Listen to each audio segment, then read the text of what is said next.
Hello, traders. FX Pip Collector here. Today is Tuesday, August 19th, and this is my analysis for the US dollar, and we are on the daily time frame. So on the daily time frame, price is really reacting to the 78% Fibonacci retracement of this last push down.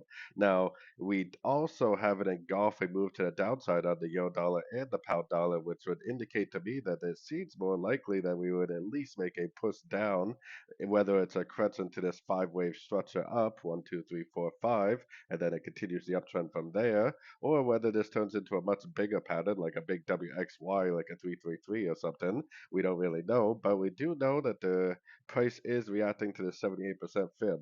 So going down to the 1 hour time frame, if we are going to get a bigger move to the downside, which we do have to be cautious about, because the trend is definitely still up on the weekly and probably even the daily, then more than likely anything we see to the upside would be a pullback to this last wave down. So we have one, two, three, four, five down. If we get price going up to one of these Fibonacci retracement levels and make it an aggressive turn to the downside, I definitely would take it as a short.